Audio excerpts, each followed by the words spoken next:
जम्मू कश्मीर के पहलगाम में हुए आतंकी हमले के बाद भारत सरकार ने यह तो स्पष्ट कर दिया है कि इस बार जो होगा उसकी कल्पना शायद किसी ने नहीं की होगी। आज आतंकी हमले को हुए 5 दिन हो चुके हैं, लेकिन अभी तक जवाबी कार्यवाही नहीं की गई है। आखिरकार जवाबी कार्यवाही में इतनी देरी क्यों हो रही है और जवाबी कार्यवाही किस तरीके की होगी, इन सब मुद्दों पर श्री राष्ट्रीय राजपूत करणी सेना के जिलाध्यक्ष ने बड़ी बात बताई है। सत्यम समाचार से बात करते हुए उन्होंने क्या कुछ बताया है, अब आपको दिखाते हैं। जय हिंद, जय भारत। मैं आज बहुत ही दुखी मन से ये कहना चाहता हूं अपने यशस्वी प्रधानमंत्री मोदी जी को कि मोदी जी, आपके मन की बात हम लोगों ने बहुत सुनी है, लेकिन अब मन की बात का समय नहीं है, अब गन की बात का समय है। आप इन लोगों को इतना कड़ा सबक सिखाइए कि ये लोग की 7 पुश्तें कांप जाएं। ये आतंकवादी धर्म पूछ के इन्होंने जो किया है, ऐसी नृशंस कार्रवाई इन्होंने जो की है, उसका उनको अंजाम भुगतना ही होगा। देश की जनता को आपसे बहुत अपेक्षाएं हैं और उन अपेक्षाओं पे खरा उतरना आपकी प्राथमिकता में होना चाहिए। अब मैं आता हूं आपके सवालों के क्रमशः जवाबों पे। आपने मुझसे पूछा कि ये देरी क्यों हो रही है।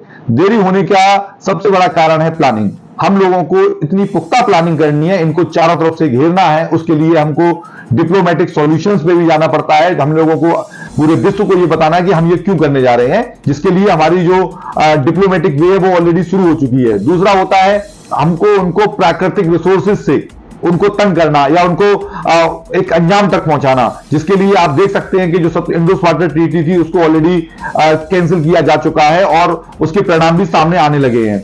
तीसरा होता है मिलिट्री की प्लानिंग। तो आपको मैं बताना चाहता हूं कि तीनों सेनाओं का युद्धाभ्यास, जिसका नाम दिया गया है आक्रमण, वो शुरू हो चुका है। और चौथा होता है कि जो हमारे स्टेट के अंदर, कश्मीर के अंदर जो लोग हैं, आज आपको बताता हूं कि लगभग 1500 लोगों को गिरफ्तार किया जा चुका है कश्मीर के अंदर, 48 आतंकियों को चिन्हित किया जा चुका है और 5 आतंकवादियों के घर जो इस मामले में अभियुक्त थे, उनके घरों को उड़ा दिया गया है। ये ऐसी कार्रवाई है कि जिसको हम देख सकते हैं कि जिसको बोलते हैं कि कंप्रेहेंसिव कार्रवाई करना। ऐसा नहीं कि हम कभी आज हमने छुटपुट वारदात कर दी। और मुझे पूरा भरोसा है कि इस बार जो भी कार्रवाई होगी वो कार्रवाई निर्णायक होगी और निर्णायक कार्रवाई होनी ही चाहिए। पाकिस्तान का जो chief of the army staff है आसिफ मुनीर, वो एक कट्टरवादी सोच का, एक बहादी सोच का बंदा है जो सेना प्रमुख बना हुआ है और इस पूरी घटना के अंदर पाकिस्तान का हाथ है।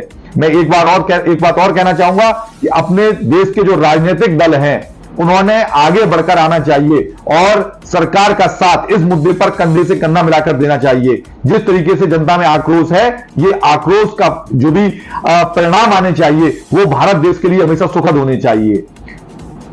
प्रोफेसर राम गोपाल यादव का एक बयान आया है कि हिंदू हिंदू को मार रहा है और वहां जो हुआ है उसमें क्या हिंदू हिंदू को नहीं मार रहा है। इस तरीके का विवादित बयान प्रोफेसर राम गोपाल यादव ने कल दिया है। देखिए, मैं जो भी ये तुष्टीकरण की राजनीति करने वाले राजनीतिक दल हैं, इनकी जो तुच्छ मानसिकता है, इसको एटलीस्ट ऐसे मुद्दों पे तो न लाया जाए। चाहे वो प्रोफेसर रामगोपाल रहे हो, चाहे वो शत्रुघ्न सिन्हा जैसे लोग रहे हो, इन लोगों ने इस देश की राजनीति को मुस्लिम तुष्टीकरण की पराकाष्ठा पर पहुंचा दिया है। हिंदू हिंदू को मार रहा है या मुस्लिम मुस्लिम को मार रहा है, उसका इस संदर्भ में क्या कहा जा सकता है? जब वहां पे धर्म पूछ के मारा गया है, चश्मदीद गवाह मौजूद हैं जिन्होंने अपने लोग खोए हैं, वो लोग इस बात को कह रहे हैं, तो इनसे क्या ढंग से इस बात की निंदा भी नहीं की जा सकती? और क्या हिंदू हिंदू को मार रहा है इसलिए आतंकवादियों को एक लाइसेंस दे दिया गया है कि आप जाइए सभी हिंदुओं को धर्म पूछ के मार दीजिए? आपको ऐसी बातें करने से पहले 100 बार सोचना होगा। लेकिन मैं फिर कहना चाहता हूं कि इन लोगों से आप उम्मीद क्या कर सकते हैं? इनकी पार्टी के अंदर भारत माता को डायन कहने वाले लोग रहे हैं, अब BR अम्बेडकर जी को भूमाफिया बताने वाले लोग रहे हैं। तो ये लोग कुछ भी बयान दे सकते हैं। केवल जनता को देखना है कि इस समय हमारा देश एक निर्णायक लड़ाई के मोड़ पर है। ऐसे राजनेताओं की बातों में नहीं आना है। और मैं एक बात और कहना चाहता हूं कि हमारे सभी विपक्षी दलों ने, पहली बार ऐसा है कि मैं विपक्ष को भी अच्छा बोल रहा हूं, सभी विपक्षी दलों ने सरकार को यह आश्वासन दिया है कि आप निर्णायक कार्रवाई करिए, हम आपके साथ हैं। तो इस संदर्भ में भी जो अच्छी बात है विपक्ष की, वो भी हमें बोलनी चाहिए। विपक्ष हमारे कोई दुश्मन नहीं है, विपक्ष भी हमारे अपने लोग हैं। हमारी लड़ाई उनसे हो सकती है राजनीतिक मत को लेके, हाँ, उनकी विचारधारा को लेके, लेकिन इस मुद्दे पर उन्होंने जो बात सरकार के लिए कही है, मैं उन लोगों को सैल्यूट करता हूं और मैं उनसे अपेक्षा करता हूं कि आप सरकार का साथ दीजिए, पाकिस्तान को कड़े से कड़ा सबक सिखाइए। अखिलेश यादव का एक बयान सोशल मीडिया पे वायरल हो रहा है, जो कानपुर के द्विवेदी जो खत्म हुए थे समूह में, तो उनका बयान आया है कि वो मेरे परिवार का हिस्सा नहीं है, लेकिन मैं अपनी पार्टी के लोगों को बोलूंगा तो उनके यहाँ जाएं। इस तरीके का बयान अखिलेश यादव का है। मैं ऐसे बयान की निंदा करता हूं और मैं अखिलेश यादव जी से इस तरीके की बयान की अपेक्षा नहीं रखता हूं। वो राष्ट्रीय अध्यक्ष है समाजवादी पार्टी के। हर समाजवादी का मतलब होता है कि सारे समाज के सभी वर्ग उनके अपने हैं। तो चाहे इसमें किसी ब्राह्मण भाई की मृत्यु हो जाए, चाहे इसमें किसी राजपूत भाई की मृत्यु हो जाए, चाहे इसमें किसी मुस्लिम भाई की मृत्यु हो जाए, चाहे इसमें किसी दलित भाई की मृत्यु हो जाए और चाहे इसमें किसी यादव भाई की मृत्यु हो जाए, ऐसी नृशंस कार्रवाई जिसमें आतंकवादी के द्वारा किसी भी उत्तर प्रदेश के किसी भी भाई की हत्या कर दी गई है, उसमें इस तरीके की बयान की अपेक्षा नहीं की जाती उनसे। लेकिन उन्होंने जो बयान दिया ये निंदनीय है और मैं अपेक्षा करता हूं कि आगे से इस तरीके के बयानों से उनको बचना चाहिए और उनको जाना चाहिए, क्योंकि पूरा उत्तर प्रदेश, चूंकि वो पूर्व मुख्यमंत्री रह चुके हैं, पूरा उत्तर प्रदेश उन्होंने गवर्न किया है।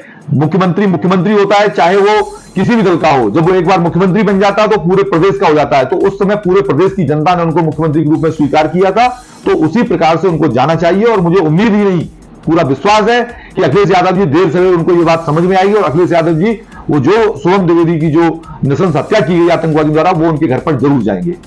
आप सेना में रहे हैं, जब इस तरीके की घटनाएं होती हैं, जब इस तरीके के आतंकवाद की आपके टाइम में भी रही हुई, तो सेना को किस तरीके के डायरेक्शन दिए जाते हैं, किस तरीके से फॉलो कराया जाता है? तो इस समय क्या सेना को आदेश दिए गए हैं लगभग? देखिए, ये सारी चीजें बहुत ही कॉन्फिडेंशियल होती हैं और कॉन्फिडेंशियल चीजों को डिस्क्लोज भी नहीं किया जा सकता। तो लेकिन एक प्रोटोकॉल होता है, एक एसओपी होती है, वो एसओपी के तहत सेना अपनी पूरी तैयारी कर रही होगी। और मैं आपको बताता हूं, चूंकि मैं एक भारतीय सैनिक रहा हूं और मुझे भारतीय सेना पर गर्व है, तो उसके जरिए से मैं आपको बता रहा हूं कि भारतीय सेना इतनी सशक्त सेना है कि इनको ऐसा मुंह तोड़ जवाब देगी। केवल हम लोगों को जो पॉलिटिकल विल पावर चाहिए होती है, पॉलिटिकल इंस्ट्रक्शंस क्लियर होने चाहिए होते हैं, वो अगर हम लोगों को क्लियर कर दिए जाते हैं तो भारतीय सेना वो कमाल करके दिखाएगी। 1971 में हमने एक देश को जगह पे दो देश, बांग्लादेश जैसा एक नया देश का सृजन कराया था। विश्व का सबसे बड़ा सरेंडर भारतीय सेना के सामने हुआ था। 90,000 से ऊपर पाकिस्तानी सोल्जरों ने बांग्लादेश के अंदर वो किया था। हम लोगों के पास रिसोर्सेज चाहे कम रहे हो, चाहे वो चाइना वॉर के अंदर हमारे पास रिसोर्सेज कम रहे, लेकिन हमारी भारतीय सेना की जो शक्ति है, जो साहस है, जो पौरुष है, वो कभी कम नहीं हुआ। हर मोर्चे पे भारतीय सेना ने, कितने सारे एग्जाम्पल हैं, एक एग्जाम्पल की बात मैं नहीं कर सकता, कितने सारे एग्जाम्पल हैं कि जहां पे भारतीय सेना ने उस तरीके के नेतृत्व का परिचय दिया है जिससे हर भारतीय को गर्व होता है। हर भारतीय अपनी सेना पे गर्व करता है और भारतीय सेना के ऊपर किसी तरीके की, आप लोगों को किसी तरीके की शंका नहीं होनी चाहिए कि पाकिस्तान का वो असर करेंगे कि जो लोगों ने सोचा तक नहीं होगा।